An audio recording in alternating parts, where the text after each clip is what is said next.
नमस्कार दोस्तों, एजुकेशन 24 में आपका स्वागत है। दोस्तों आज का वीडियो बहुत ही खास होने वाला है क्योंकि आज के इस वीडियो में आपको बीए फर्स्ट ईयर के फर्स्ट सेमेस्टर में आपका जो सब्जेक्ट है हिस्ट्री, उसके अंदर कौन कौन से क्वेश्चन आने वाले हैं। इस वीडियो के अंदर मैं आपको आने वाले क्वेश्चन के बारे में बताऊंगा, तो आप इस वीडियो को पूरा अंत तक जरूर देखिएगा क्योंकि इस वीडियो से आपको बहुत कुछ सीखने को मिलेगा जबकि बीए एग्जाम में काम करेगा। तो आइए देर न करते हुए वीडियो को शुरू करते हैं और बीए फर्स्ट ईयर के फर्स्ट सेमेस्टर में आपका जो सब्जेक्ट है हिस्ट्री, उसके अंदर जो भी क्वेश्चन आने वाले हैं उन आने वाले क्वेश्चन के बारे में जानते हैं। दोस्तों आगे बढ़ने से पहले मैं आपको एक बात बता दूं कि इस वीडियो के अंदर मैं आपको लघु उत्तरीय प्रश्न और दीर्घ उत्तरीय प्रश्न दोनों तरह के प्रश्न बताऊंगा। तो आप इस वीडियो को स्किप किए बिना पूरा देखिएगा ताकि आपको दोनों तरह के प्रश्नों के बारे में अच्छे से पता चल सके। तो आइए दोस्तों देर न करते हुए वीडियो को शुरू करते हैं और सबसे पहले हम लोग लघु उत्तरीय प्रश्नों के बारे में जानते हैं। तो दोस्तों लघु उत्तरीय प्रश्नों में पहले प्रश्न की बात की जाए तो यहाँ पर दोस्तों आपका पहला प्रश्न दिया हुआ है, प्राचीन भारतीय इतिहास की पुनर्संरचना में पुरातात्विक स्रोतों के महत्व का मूल्यांकन कीजिए। यानी कि दोस्तों पहले क्वेश्चन के कहने का मतलब ये है कि जो प्राचीन भारतीय इतिहास की पुनर्संरचना है उसमें पुरातात्विक स्रोतों के महत्व का क्या करना है, मूल्यांकन करना है। अब दोस्तों अगले क्वेश्चन की बात की जाए तो यहाँ पे दोस्तों आपका दूसरा क्वेश्चन दिया हुआ है, प्राचीन भारतीय इतिहास के स्रोतों की विवेचना कीजिए। यानी कि दोस्तों क्वेश्चन के अंदर कहा जा रहा है कि जो प्राचीन भारतीय इतिहास के स्रोत हैं उसकी क्या करना है, विवेचना करना है, व्याख्या करना है। अब दोस्तों अगले क्वेश्चन की बात की जाए तो यहाँ पर दोस्तों आपका तीसरा क्वेश्चन दिया हुआ है, सिंधु सभ्यता में धार्मिक पक्ष का संक्षिप्त उल्लेख कीजिए।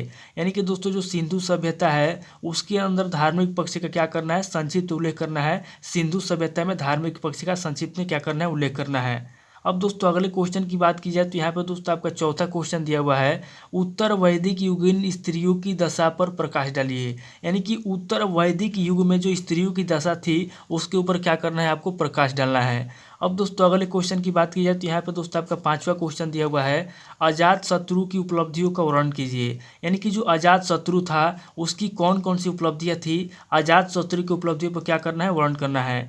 अब दोस्तों अगले क्वेश्चन की बात की जाए तो यहाँ पर दोस्तों आपका छठा क्वेश्चन दिया हुआ है, अशोक के साम्राज्य विस्तार पर प्रकाश डालिए। यानी कि जो सम्राट अशोक था उसके साम्राज्य विस्तार पर क्या करना है, प्रकाश डालना है। अब दोस्तों अगले क्वेश्चन की बात की जाए तो यहाँ पर दोस्तों आपका सातवां क्वेश्चन दिया हुआ है, मौर्य साम्राज्य के पतन के कारणों की समीक्षा कीजिए। यानी कि जो मौर्य साम्राज्य था, मौर्य साम्राज्य का पतन कैसे हुआ, मौर्य साम्राज्य के पतन के कौन कौन से कारण हैं, उन कारणों की क्या करना है, समीक्षा करना है। अब दोस्तों अगले क्वेश्चन की बात की जाए तो यहाँ पर दोस्तों आपका आठवां क्वेश्चन दिया हुआ है, समुद्रगुप्त की दक्षिणापथ राज्य की विजय में विजित राज्यों में कोराल, पिष्टपुर, कोटुर तथा एडरपल की संक्षिप्त विवेचना कीजिए। यानी कि दोस्तों यहाँ पे कहने का मतलब ये है कि समुद्रगुप्त की जो दक्षिणापथ राज्य की विजय हुई थी उसमें जो भी विजित राज्य थे जैसे कोराल, पिष्टपुर, कोटुर तथा एडरपल, उसकी क्या करना है, यहाँ पे संक्षिप्त में विवेचना करना है। अब दोस्तों अगले क्वेश्चन की बात की जाए तो यहाँ पर दोस्तों आपका नौवां क्वेश्चन दिया हुआ है, चंद्रगुप्त द्वितीय का वाकाटक वंश से संबंध स्पष्ट कीजिए। यानी कि जो चंद्रगुप्त द्वितीय था उसका वाकाटक वंश से क्या संबंध था, उसके संबंध को क्या करना है, स्पष्ट करना है। अब दोस्तों अगले क्वेश्चन की बात की जाए तो यहाँ पर दोस्तों आपका 10वां प्रश्न दिया हुआ है, प्रतिहार नरेश नागभट्ट प्रथम पर संक्षिप्त प्रकाश डालिए। यानी कि जो प्रतिहार नरेश नागभट्ट प्रथम था उसके ऊपर क्या करना है, संक्षिप्त में प्रकाश डालना है।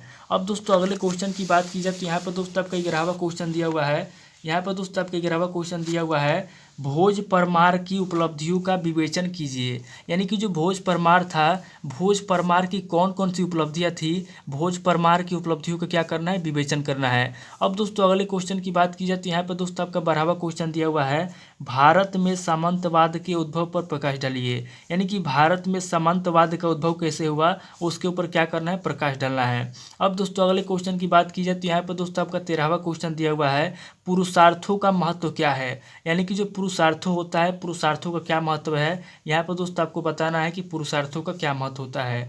अब दोस्तों अगले क्वेश्चन की बात की जाए तो यहाँ पर दोस्तों आपका 14वां क्वेश्चन दिया हुआ है, अरब आक्रमण के तत्कालीन कारण क्या थे। यानी कि जो अरब आक्रमण हुआ था, अरब आक्रमण के तात्कालिक कारण क्या थे, यहाँ पर दोस्तों आपको अरब आक्रमण के तात्कालिक कारण के बारे में बताना है। अब दोस्तों अगले क्वेश्चन की बात की जाए तो यहाँ पर दोस्तों आपका 15वां क्वेश्चन दिया हुआ है, अलबरूनी का संक्षिप्त परिचय दीजिए। यानी कि अलबरूनी कौन था, अलबरूनी का क्या करना है, संक्षिप्त में परिचय देना है।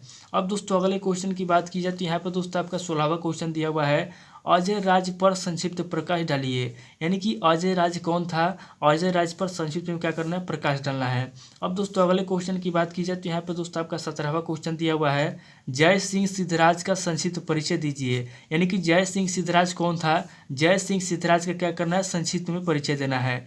अब दोस्तों अगले क्वेश्चन की बात की जाए तो यहाँ पर दोस्तों आपका 18वां क्वेश्चन दिया हुआ है, कौटिल्य का संक्षिप्त परिचय दीजिए। यानी कि कौटिल्य कौन था, कौटिल्य का क्या करना है, संक्षिप्त में परिचय देना है।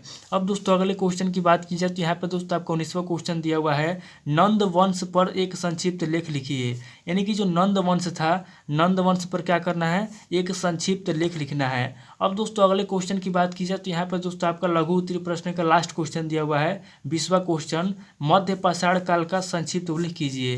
यानी कि जो मध्य पाषाण काल था, मध्य पाषाण काल का क्या करना है, संक्षिप्त में उल्लेख करना है। तो ये दोस्तों आपके टोटल 20 क्वेश्चन होंगे जो कि आपके लघु उत्तरीय प्रश्न में पूछे जाएंगे। अब दोस्तों आगे हम लोग दीर्घ उत्तरीय प्रश्नों के बारे में जानेंगे। तो यहाँ पर दोस्तों दीर्घ उत्तरीय प्रश्नों में पहले प्रश्न की बात की जाए तो यहाँ पर दोस्तों आपका पहला प्रश्न दिया हुआ है, प्राचीन भारतीय इतिहास के अध्ययन के लिए पुरातत्व का महत्व बतलाइए। यानी कि जो प्राचीन भारतीय इतिहास है उसका अगर अध्ययन करना है तो प्राचीन भारतीय इतिहास के अध्ययन के लिए पुरातत्व का क्या महत्व है उसके बारे में आपको बतलाना है कि प्राचीन भारतीय इतिहास के अध्ययन के लिए पुरातत्व का क्या महत्व है। अब दोस्तों अगले क्वेश्चन की बात की जाए तो यहाँ पर दोस्तों आपका दूसरा क्वेश्चन दिया हुआ है, हर्यक वंश के काल में मगध के उत्कर्ष का विवरण प्रस्तुत कीजिए। यानी कि जो हर्यक वंश है उसके काल में क्या करना है, मगध के उत्कर्ष का विवरण प्रस्तुत करना है। अब दोस्तों अगले क्वेश्चन की बात की जाए तो यहाँ पर दोस्तों आपका तीसरा क्वेश्चन दिया हुआ है, चंद्रगुप्त मौर्य के जीवन और उपलब्धियों का विवेचन कीजिए। यानी कि जो चंद्रगुप्त था, चंद्रगुप्त मौर्य के जीवन के बारे में बताना है और उसकी क्या क्या उपलब्धियां हैं। यानी कि चंद्रगुप्त मौर्य की कौन कौन सी उपलब्धियां हैं, चंद्रगुप्त मौर्य की उपलब्धियों का विवेचन करना है, यहाँ पे उसका वर्णन करना है। अब दोस्तों अगले क्वेश्चन की बात की जाए तो यहाँ पर दोस्तों आपका चौथा क्वेश्चन दिया हुआ है, यहाँ पर दोस्तों आपका चौथा क्वेश्चन दिया हुआ है, गुप्त कौन थे, चंद्रगुप्त प्रथम तक उनका इतिहास निरूपित कीजिए। यानी कि दोस्तों कह रहा है कि गुप्त कौन थे, चंद्रगुप्त प्रथम तक उनका क्या इतिहास है उसका क्या करना है, निरूपित करना है। अब दोस्तों अगले क्वेश्चन की बात की जाए तो यहाँ पर दोस्तों आपका पांचवा क्वेश्चन दिया हुआ है, प्रयाग प्रशस्ति के आधार पर समुद्रगुप्त की विजयों का उल्लेख कीजिए। यानी कि जो प्रयाग प्रशस्ति है उसके आधार पर आपको क्या करना है, समुद्रगुप्त की विजयों का उल्लेख करना है। अब दोस्तों अगले क्वेश्चन की बात की जाए तो यहाँ पर दोस्तों आपका छठा क्वेश्चन दिया हुआ है, गुर्जर प्रतिहार शासक मिहिर भोज की उपलब्धियों की विवेचना कीजिए। यानी कि जो गुर्जर प्रतिहार शासक मिहिर भोज था उसकी कौन कौन सी उपलब्धियां थी, गुर्जर प्रतिहार शासक मिहिर भोज की उपलब्धियों का क्या करना है, विवेचना करना है। अब दोस्तों अगले क्वेश्चन की बात की जाए तो यहाँ पर दोस्तों आपका सातवां क्वेश्चन दिया हुआ है, पृथ्वीराज तृतीय की उपलब्धियों का वर्णन कीजिए। यानी कि जो पृथ्वीराज तृतीय था उसकी कौन कौन सी उपलब्धियां थी, यहाँ पर दोस्तों आपको पृथ्वीराज तृतीय की उपलब्धियों का क्या करना है, वर्णन करना है। अब दोस्तों अगले क्वेश्चन की बात की जाए तो यहाँ पर दोस्तों आपका आठवां क्वेश्चन दिया हुआ है, भारत में अरब आक्रमण क्यों सफल हुआ, विवेचना कीजिए। यानी कि भारत में जो अरब आक्रमण हुआ था, भारत में अरब आक्रमण क्यों सफल हुआ उसकी यहाँ पे क्या करना है, विवेचना करना है। अब दोस्तों अगले क्वेश्चन की बात की जाए तो यहाँ पर दोस्तों आपका 9वां क्वेश्चन दिया हुआ है, भोज परमार की राजनीतिक एवं सांस्कृतिक उपलब्धियों की विवेचना कीजिए। यानी कि जो भोज परमार था, भोज परमार की राजनीतिक और सांस्कृतिक उपलब्धि कौन कौन सी थी, यहाँ पर दोस्तों आपको भोज परमार की राजनीतिक उपलब्धि और सांस्कृतिक उपलब्धि के बारे में क्या करना है, विवेचना करना है। अब दोस्तों अगले क्वेश्चन की बात की जाए तो यहाँ पर दोस्तों आपका लास्ट क्वेश्चन दिया हुआ है 10वां क्वेश्चन, संस्कृति के संरक्षक के रूप में हर्ष का मूल्यांकन कीजिए। यानी कि दोस्तों जो राजा हर्ष था उसके क्या करना है, संस्कृति के संरक्षक के रूप में उसका मूल्यांकन करना है, राजा हर्ष का। तो यहाँ पर दोस्तों ये 10 क्वेश्चन हो गए जो कि आपके दीर्घ उत्तरीय प्रश्न से पूछे जाएंगे। तो यहाँ पर दोस्तों इस वीडियो के अंदर मैंने आपको लघु उत्तरीय प्रश्न और दीर्घ उत्तरीय प्रश्न दोनों तरह के प्रश्न बता दिया। तो आप दोस्तों किसी किताब से सीरीज से मिलाकर के इन क्वेश्चन के आंसर याद कर लीजिएगा, या फिर अगर आप कमेंट करेंगे तो मैं आपको इन सभी क्वेश्चन के आंसर अगले वीडियो में आपको दे दूंगा।